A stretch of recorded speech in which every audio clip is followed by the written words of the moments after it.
Bien. Hola chicos, bueno, como hemos estado viendo estos últimos días en el transcurso de las semanas, que ya con el problema del coronavirus que teníamos, apareció otro, pero más que un problema, es una mala información por prensa amarillista, prensa que de repente solamente quiere lucrarse del tema, ¿no? Hoy en día ya apareció lo que es el avispón japonés o el avispón asiático y que algunos este, no tan bien informados los llamaron pues no el avispón asesino, que creo que es una mala denominación que se les da y justamente para aclarar eso he creado una presentación corta para explicarles la ubicación, la importancia, la distribución de este grupo de avispas. Y nos vamos a dar cuenta que en realidad en su zona propia, en su lugar de origen, no es un problema y tampoco no se niega el problema invasivo que ha ocasionado en otros lugares. Entonces vamos a iniciar con el tema, ¿no? Vamos a ver algunos mitos y algunas verdades sobre el avispón japonés. Bueno, ¿qué es lo que me ha causado hacer esta actividad explicando sobre los avispones? Bueno, es el constante bombardeo de mala información, empezando por Facebook, ¿no? Que es el principal medio de comunicación, aunque no tan confiable, sobre cualquier tema. Y bueno, los clásicos memes, los clásicos periódicos amarillistas que suelen sacar información.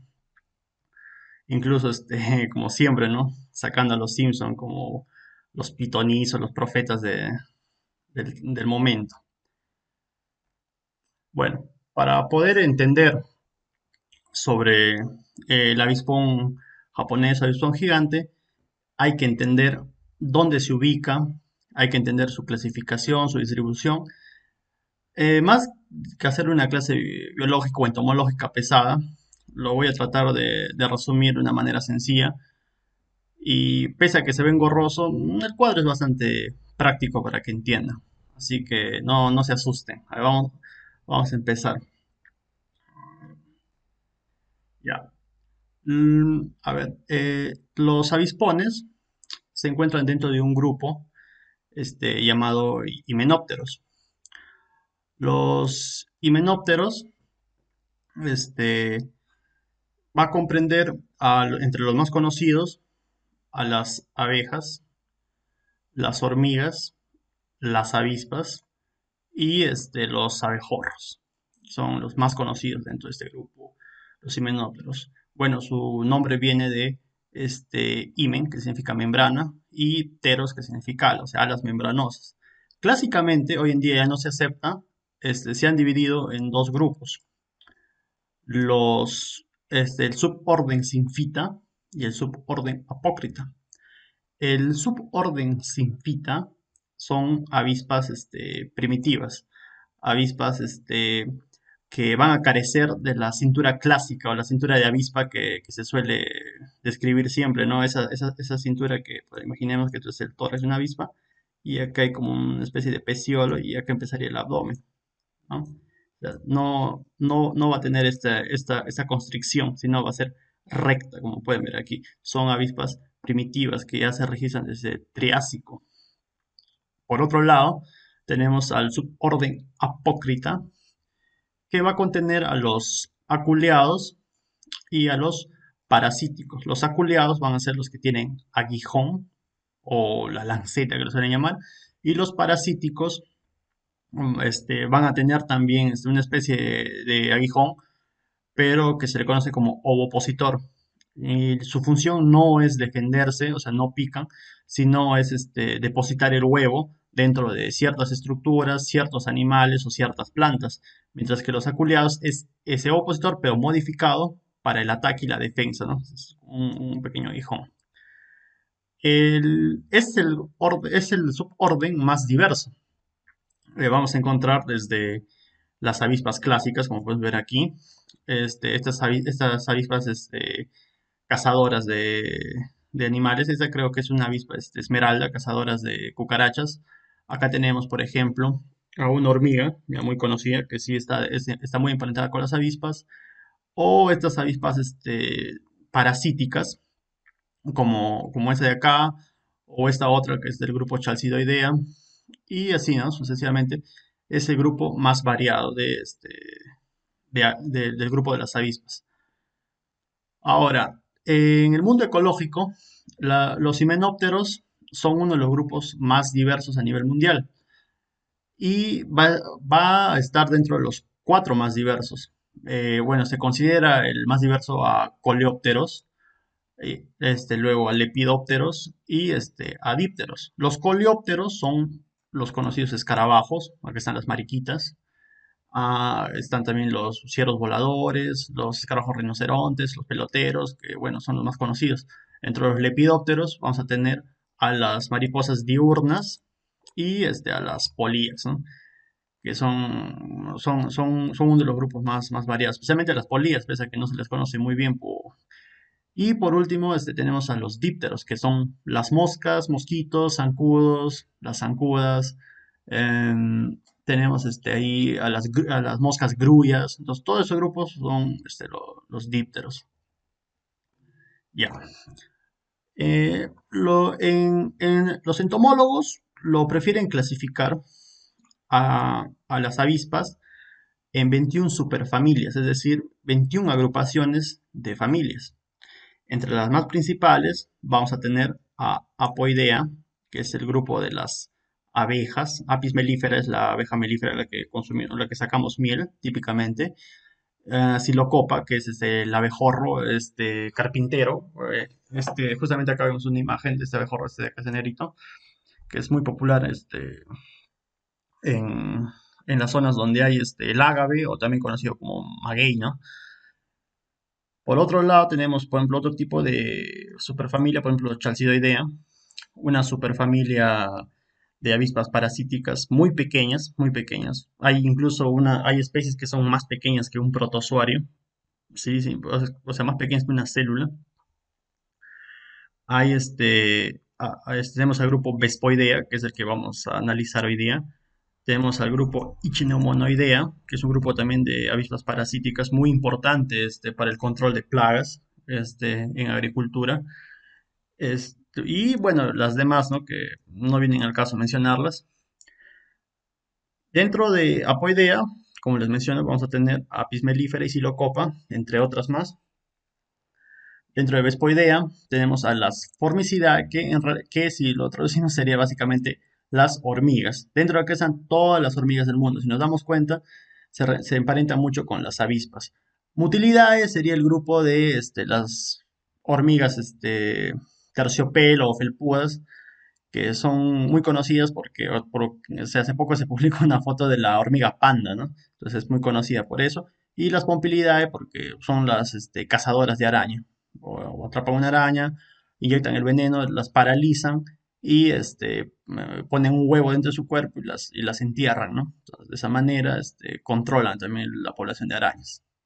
Ahora, ¿de qué se alimentan los himenópteros? Los himenópteros, principalmente su alimentación es carnívora.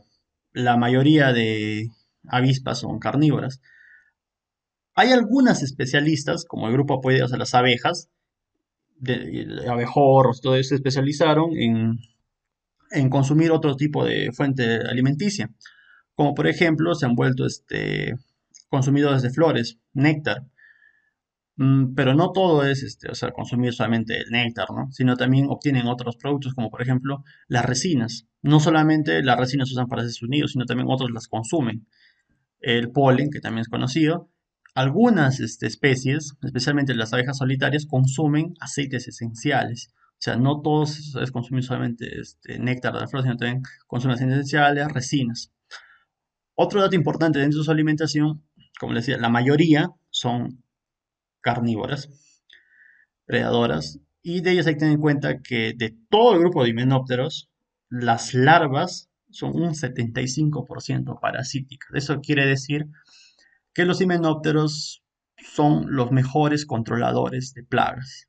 Gracias a ellos no hay plagas de langostas que comen cultivos, gracias a ellos no hay plagas excesivas de moscas, de mariposas que van a dañar cultivos, de los gorgojos que van a dañar el arroz. O sea, ellos controlan mucho eso.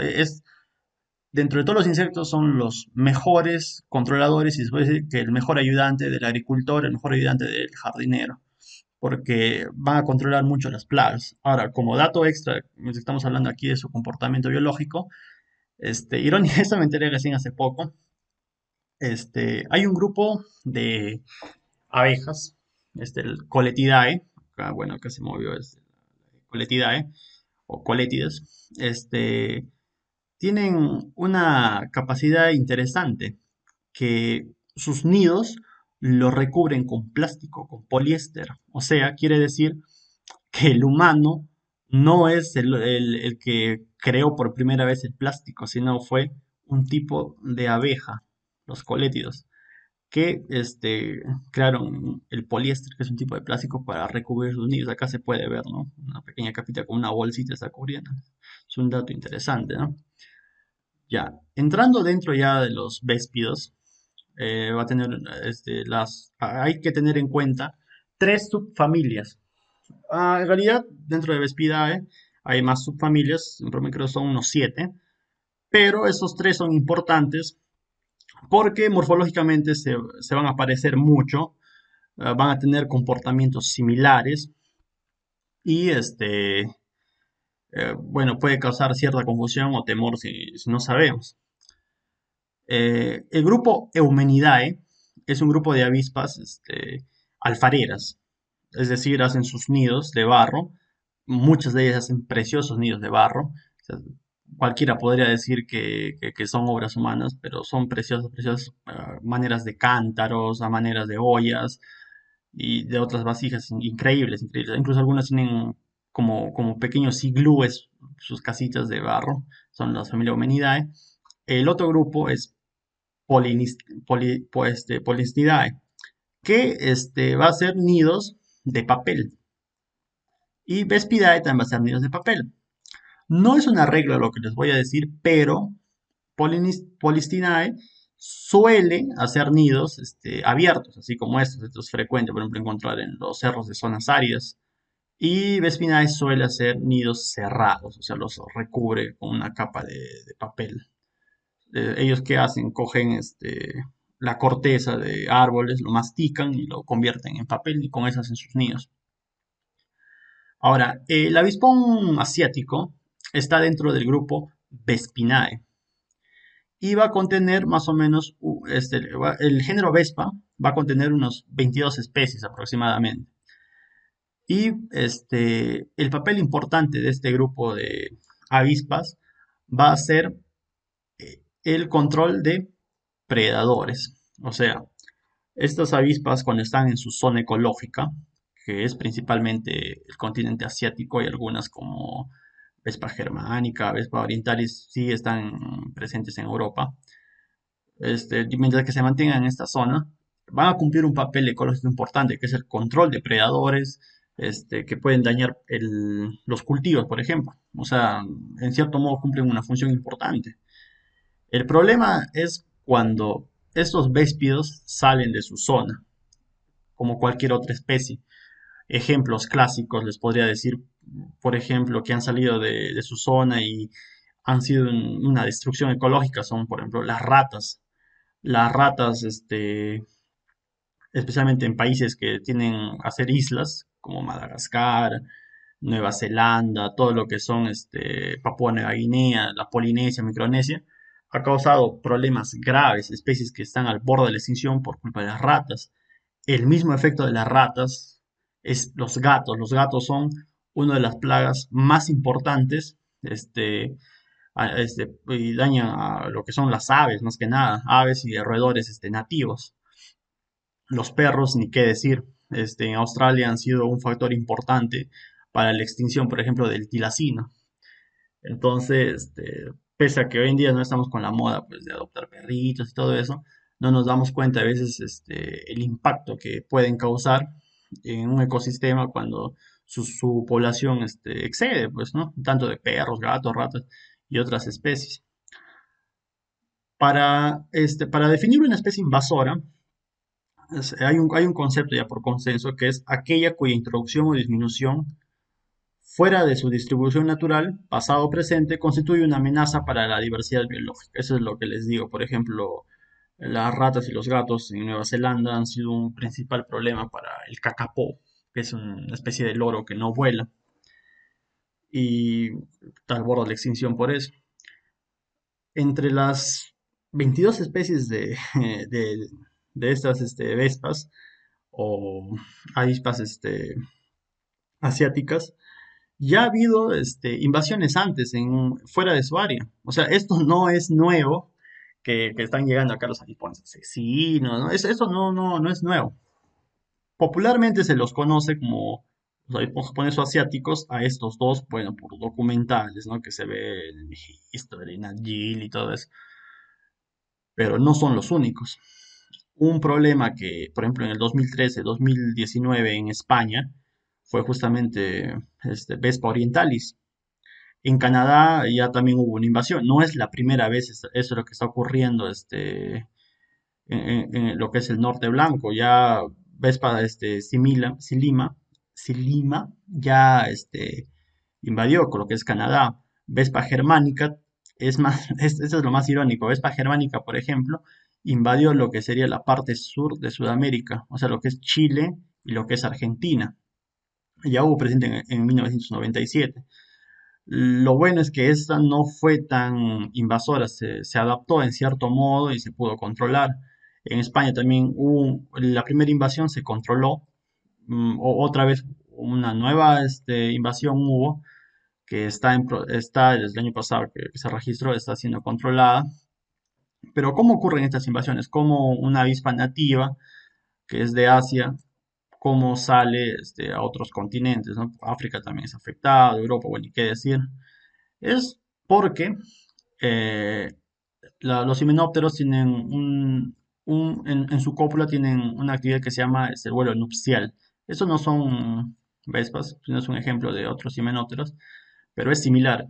Una vez que copula, la hembra, la reina de los véspidos, busca un lugar donde pasar el invierno, donde esconderse hasta formar su colonia.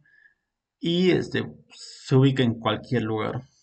Y uno de los lugares justamente son las zonas de alto almacenamiento de las personas por, bueno, por el calor, porque hay escondrijos y puede esconderse. Entonces de esa manera se ubica y cuando ya está dentro del cargamento, llega a otro continente, otro país y invade, ¿no? Esa es su manera de invadir. Los véspidos, el género Vespa, se va a encontrar, sí, entre los grupos de mayor tamaño. No de todos los himenópteros, pero sí dentro del grupo de las avisos, porque el mayor himenóptero que se ha registrado es pues la abeja de Wallace, Megachile Pluto, ¿no? Que es una abeja que llega a medir casi más de un pulgar, un abejorro, casi más grande que un abejorro.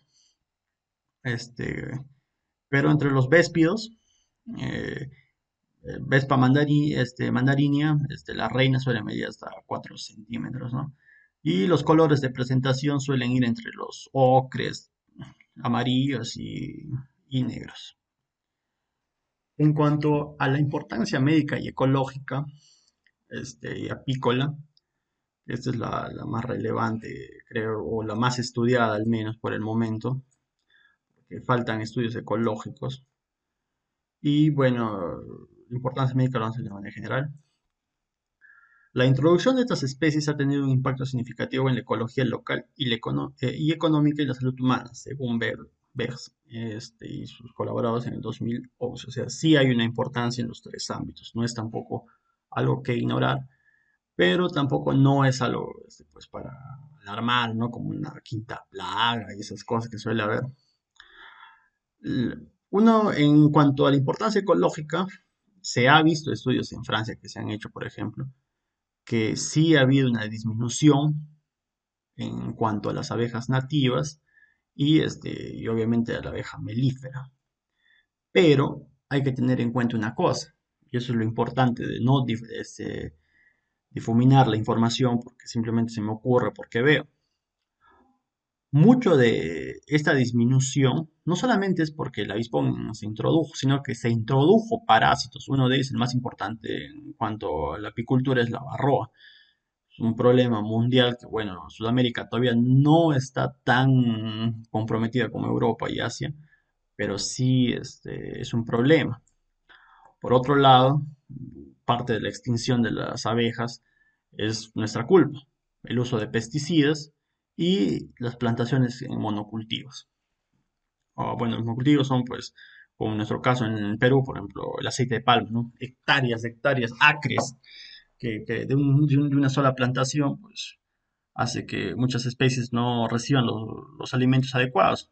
Una abeja necesita consumir polen de diferentes plantas, de una sola, ya entra en un estado de desnutrición y por tanto va a morir.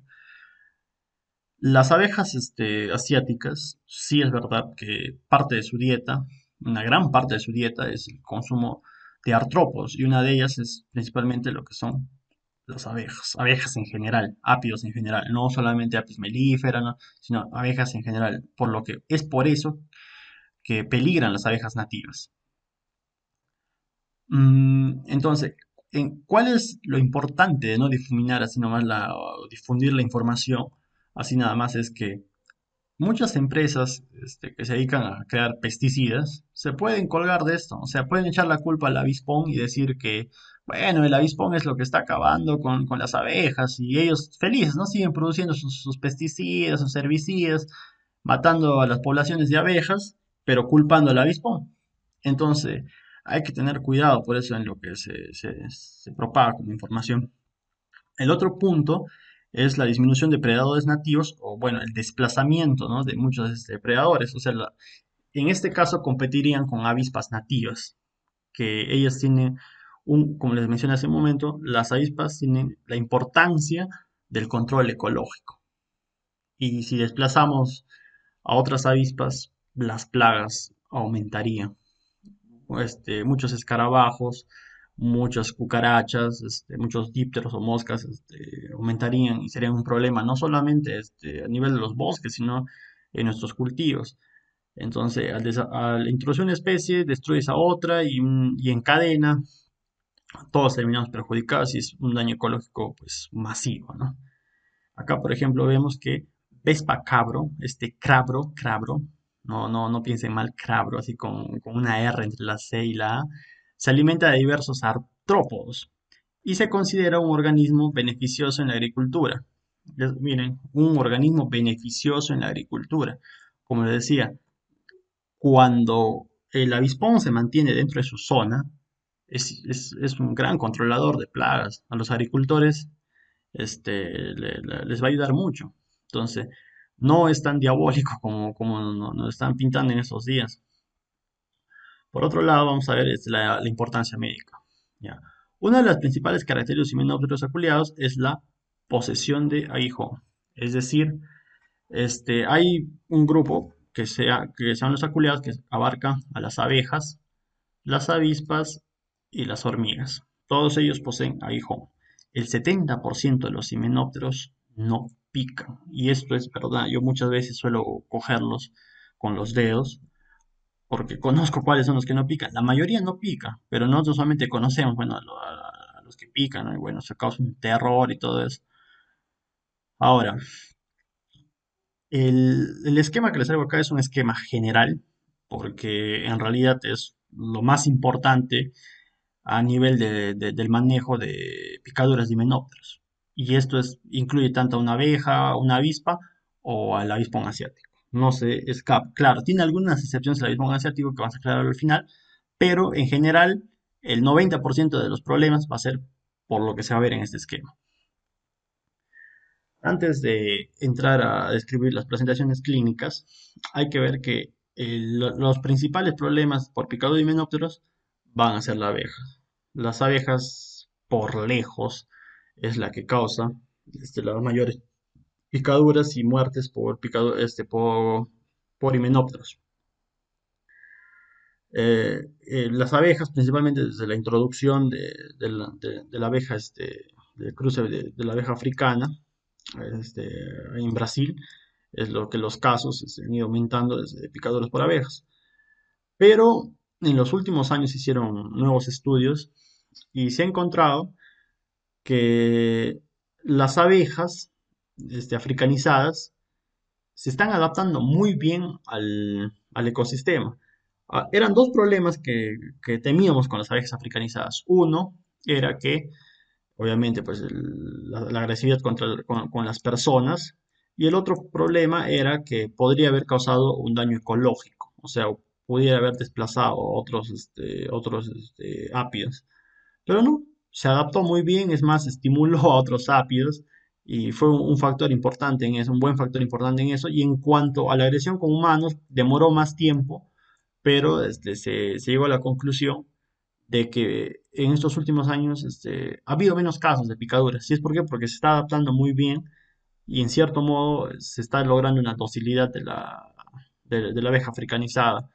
El terror que ha causado en los años 80, en los años 70, es obviamente evidente, ¿no? Las muertes que llegaban a 1000 al año, ¿no? Entonces, ha quedado ese temor, pero hoy en día no se registran esas tasas de muertes tan altas y es por la adaptación que tiene la abeja.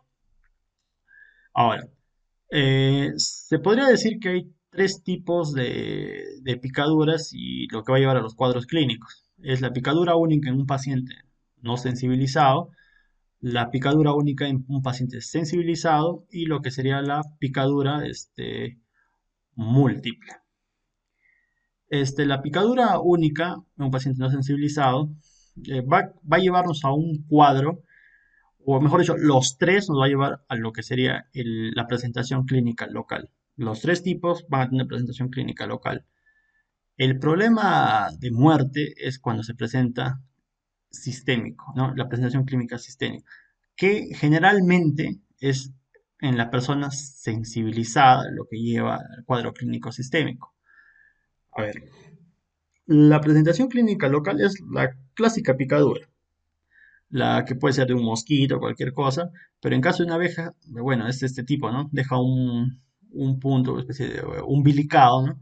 Y va a haber, bueno, lo que suele haber en una reacción inflamatoria local, edema, rubor, mm, ¿no? Y calor de la tumefacción que se puede ver. Entonces, eso es lo clásico, ¿no? Bueno, y los componentes que la meditina, las lipases que suele tener, que obviamente van a ocasionar dolor, ¿no? Dolor mucho mayor que la picadura de un mosquito. En cuanto a la presentación clínica sistémica, la principal es en pacientes sensibilizados. ¿A quién se le dice que es un paciente sensibilizado? El paciente sensibilizado es la persona que ya ha sido picada la primera vez. Muchas veces esa primera vez no hace reacción, puede pasar desapercibido, o sea, tiene la picadura normal en la zona, pero no hace otra cosa. Pero cuando le pica la segunda vez, su cuerpo entra en esas reacciones, empieza a ver este sarpullido clásico. Este edema, por ejemplo, que ves en los labios, no es porque la abeja le ha picado en el labio o en la lengua, es porque se está viendo un edema generalizado, o sea, se está hinchando sistémicamente todo su cuerpo. Y esto suele haber a veces en la segunda picadura, no en la primera. Y esto es lo terrible, esto es lo que suele matar en estos tipos sistémicos, o lo que se conoce como el shock anafiláctico, ¿no? Esto es lo que suele ver, el edema de vías respiratorias. Miren acá las tráqueas, los bronquios, cómo se empiezan a edematizar, a hinchar y bueno, la vía se tapa y mueres por asfixia. Aparte de eso, obviamente que hay una hipotensión, y en algunos casos incluso hay hasta hemorragias y eso es lo que termina pues, matando al paciente. ¿Qué es lo que pasa en la sensibilización? La primera vez que pica, el mastocito está limpio, no hay nada. Este es el mastocito, es una célula que ocasiona todo eso, ¿no? Está limpio. Cuando la primera vez pica o otro tipo de reacción alérgica, por ejemplo, un medicamento, ¿qué hace? Este mastocito se llena de inmunoglobulina E. La inmunoglobulina E tiene pues, a ponerse en la membrana de esta célula. En la primera, como recién se pone esa inmunoglobulina E, o sea, estaba limpio, no hace la reacción sistémica. Pero en la segunda vez, como ya está puesto, ya está listo, al primer agente, al primer antígeno que entra, estalla y es una cadena así sucesivamente y todas las células del sistema inmune entran en reacción. Ahora, como les digo, el sistema inmune va a depender de cada persona, es genético, epigenético, entonces eso va a ser muy individual, por decir así. Acá podemos ver un texto que dice, se ha encontrado que mientras la mayoría de las personas después de repetidas picaduras no presentan esta reacción, o sea, el shock anafiláctico, y es verdad, yo vi un caso, 50 picaduras, y no, el señor no hizo nada, se quedó local la picadura. Mientras que individuos con respuestas inmunológicas diferentes pueden presentar en su segunda picadura esta reacción, todo eso que vemos acá. ¿Y esto a qué se debe? Como le digo, a esta reacción de las células que vemos acá, pero porque pues, está involucrado lo que sería la inmunoglobulina E y un aumento de producción de interleucina 4. Estos dos hacen que el sistema inmune, o esos reemplazan a la inmunoglobulina G de memoria, que bueno, es otro tipo de hablar de eso, es otro tema, pero que mientras que esos dos estén comprometidas y se mantenga en altas concentraciones son los que va a llevar pues, a esta reacción en cadena. Bueno, eso sería todo para aclarar sobre el avispón, ¿no? De manera general a nivel médico. Bueno, de ahí, en base de documentales que la gente es lo que más habla, se ha visto que los avispones pueden causar una necrosis en la zona de picadura porque tienen compuestos destructivos o lisantes de células. Y sí, sí, es verdad, sí deja una úlcera en donde suele picar, eso no se puede negar, es verdad, pero no todas las especies, recuerden, porque, son pocas las especies que se llegan a hacer esto. Mandariña sí es una de ellas.